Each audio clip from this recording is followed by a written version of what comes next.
السلام عليكم ورحمة الله وبركاته.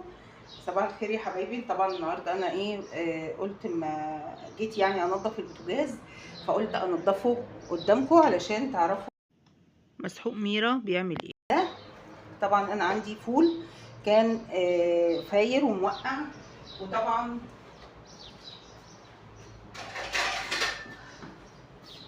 البنات شغلوا البوتاجاز وما نضفوهوش الاول، فعايز يتشال زي ما انتم شايفين كده. فانا طبعا هشيله الاول كده. بسم الله الرحمن الرحيم. طبعا في ناشف، في طري وفي ناشف. انا هشيل الطري وهسيب الناشف. وطبعا انتوا عارفين بقى لو حاجه محروقه على البوتاجاز بتبقى عامله ازاي، شايفين هو ناشف قد ايه وعامل ازاي. طبعا انت علشان تعمليه تشيليه هيعذبك شويه، فانا عشان ما يعذبنيش انا هعمل ايه، انا شلت الطري كله اهو. طبعا انتوا شايفين طبعا العيون برضو ناشفه اهي زي ما انتم شايفين عامله ازاي. طبعا دي العين اللي فار عليها اصلا الفول. طيب هعمل ايه دلوقتي؟ هجيب المسحوق الاطباق اللي هو مخفف بميه زي ما انتم شايفين كده، وهرش بسم الله كده على ايه، على الحتت اللي هي فيها ناشف، وبرضو على الدهون كده، وهسيبه 5 دقايق. تمام، اي حاجه ناشفه ودهون، وهسيبها 5 دقايق واجيلها تاني باذن الله. كده بقى باذن الله عدت 5 دقايق. نبدا بسم الله بالليفه اللي هي السلك، اللي هي ليفه السيراميك اهو. شايفين ما شاء الله، لو دهون تطلع في ثانيه، ولا بتسيب مكانها بقى زيوت، ولا بتسيب مكانها اي حاجه.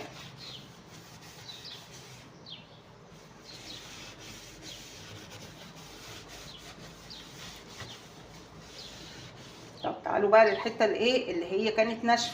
بصوا شايفين بسرعه ازاي، شايفين ما شاء الله، والله العظيم بيتهيألي ال5 دقايق ما عدوش كمان. بصوا الجمال، بصوا طلع بسرعه ازاي من غير اي تعب.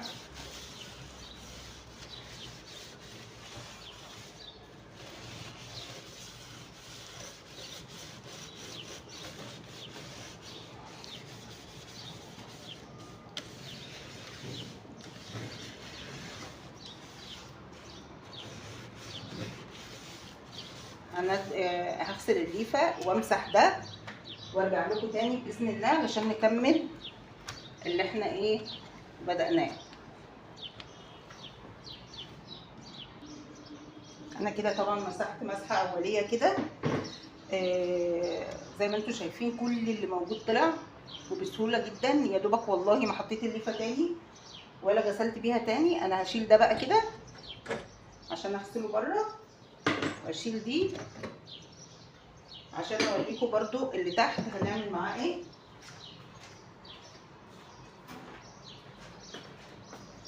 شويه تانيين على نظافه بقى، وهتدعكي بيهم برضو مش هيجلبوكي ولا حاجه اهي. طبعا حاولي تبعدي عن اللي في النص دي، الفونيا اللي في النص دي، علشان ما تبوظلكيش البوتاجاز.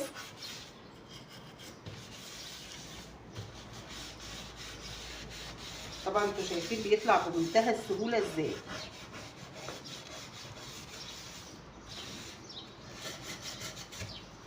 ده ناشف طبعا ما كانش وصل له، بس مجرد ما الليفه اتحطت عليه بالبريد.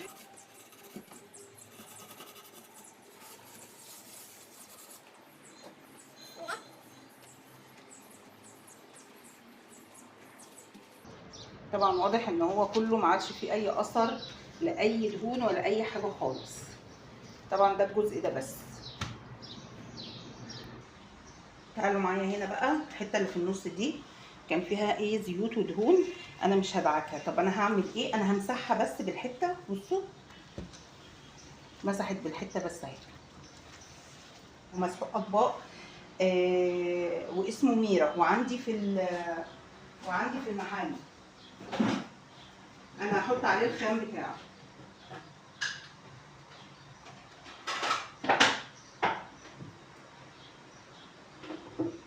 الحاجات الناشفه قوي دي اللي هي زي اللي بقالها سنين او بقالها فتره كبيره هتحطي عليها من الخام. تمام. ليه بقى من الخام؟ عشان يبقى اقوى شويه في التعامل معاها. ويا سلام بقى لو بميه سخنه بامر الله وتتنقع لمده ربع ساعه.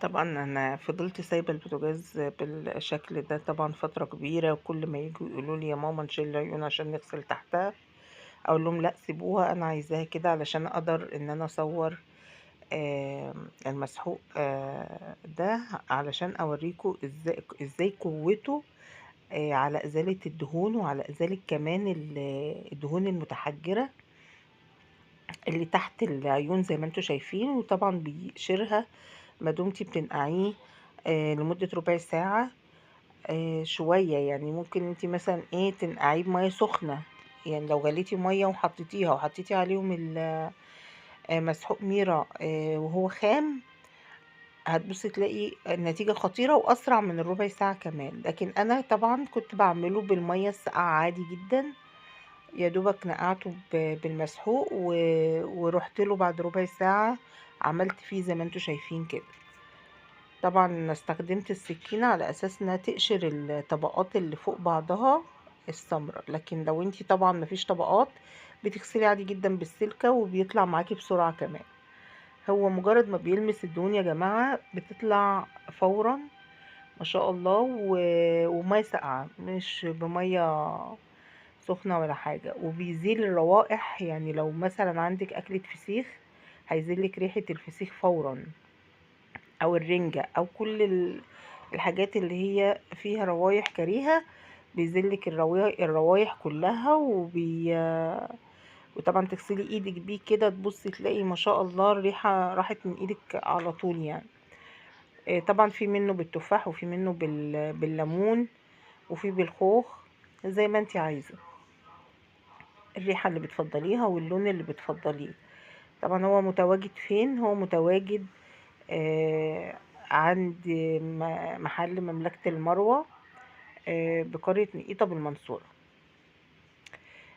طبعا احنا دلوقتي هنغسل الازاز بتاع البوتاجاز. طبعا كان في برضو ايه النقط اللي هي الجيلاتينية بتاعت الدهون دي اللي بتبقى واقفة عليه بالليفة العادية خالص مش بالسلك السيراميك، وغسلتها بالمسحوق وطلع برضو الدهون طلعت بسرعة جدا ما شاء الله. يعني انتوا شايفين طبعا مفيش اي اثر اهو للدهون.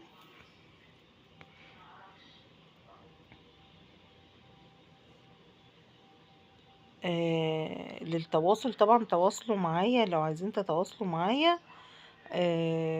في شحن بإذن الله للمحافظات للي عايز المسحوق.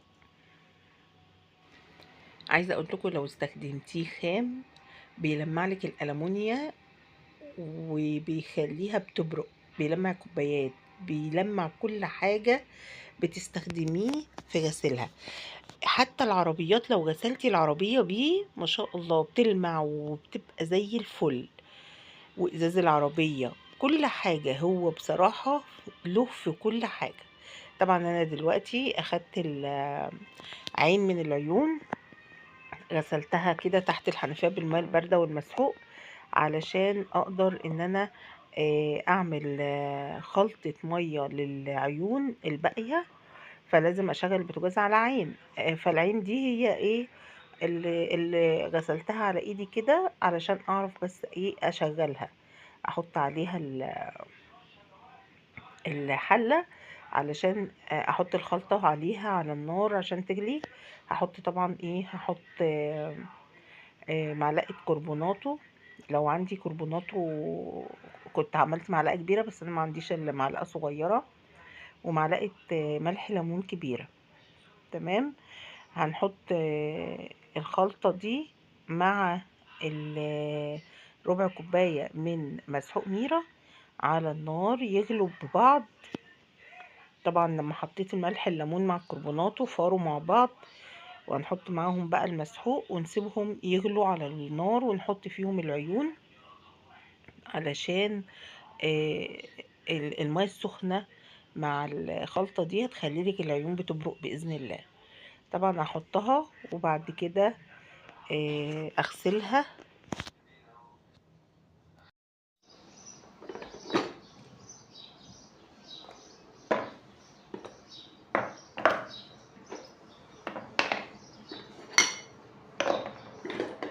شايفين ده اللي هو كان واقع عليه الفول شوفوا عامل ازاي.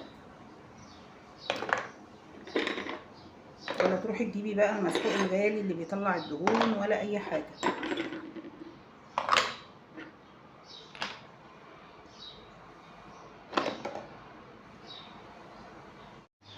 طبعا انت شايفه الفوران. طبعا ما ينفعش الحله تتغطى، لان لو كانت اتغطت كان هيحصل ايه؟ كانت هتفور وتتفلك البوتاجاز وحكايه وروايه بقى. احنا طبعا ايه هنطفي بقى عليها. قعدت كده يجي حوالي ربع ساعه على النار. نطفي بقى عليها، وخدي بالك تبقي مشغله الشفاطه عشان الروايح اللي طالعه منه، وعشان صدرك برضو وانت واقفه في المطبخ. شايفه العين بقت شكلها عامل ازاي؟ بس الجمال دعكه بقى فتخليها لك ايه ذهبي، لان هي اصلا بتبقى نحاس يعني. ده لو هو البوتاجاز النوع ده. هنشيل بقى بالراحه كده، وخدي بالك عشان ما ايه ما يجرالكيش حاجه. انت بتشيليه بالراحه كده في وعايه ستيل. تروحي بقى على الحوض وتغسلي بقى. تمام. تروحي بقى تغسليهم بالسلكه ومسحوق برضو معاكي، وتغسلي بقى باذن الله. طبعا الميه زي ما انتوا شايفينها، انتوا شايفينها سودا بس هي مش سودا يعني، الفرافيت تحت ما هي مش سودا، هي حلوه برضو. طبعا شايفين البراد ده بقاله فتره كبيره حوالي شهر، سايباه يبقى بالمنظر ده علشان اوريكم هعمل فيه ايه. هشيل الغطا. طبعا الزيوت بتطلع عليه وبتترسب عليه. طيب ده هنعمل فيه ايه؟ ده هننيمه فيه كده، ونزود عليه شويه الميه ونبقى نقلبه كل شويه في اتجاه، ونعلق عليه برضو على البوتاجاز. بصوا بقى يا حبايبي، ده البراد اهو بعد ما خلص. طبعا قلبته شمال ويمين. انا بس عايزه اوريكم. بصوا انا ما يعني اولا انا اللي ماسكه التليفون فانا مش مالكه، بس هوريكم انا لما هدعك بالمسحوق هيطلع ازاي. بصوا على العين خالص اهو. انتوا طبعا كده شايفين اهو، انا مش مالكه مش ماسكاه مش سنداه على حاجه اهو.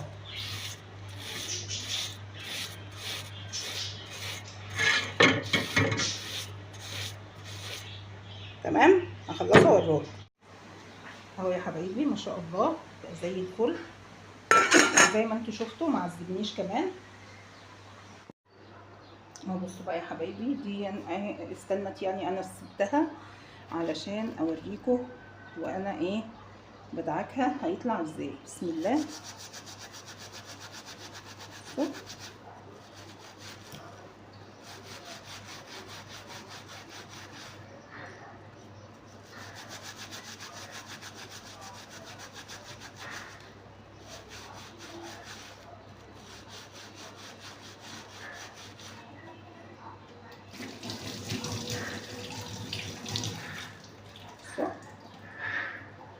اظن واضح من الناحيه اللي ما اتدعكتش هو ده طلع بسرعه ازاي.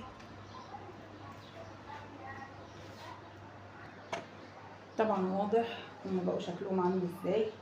طبعا هسيبهم بقى كده يتصفوا شويه وانشفهم واحطهم بقى باذن الله على البوتاجاز.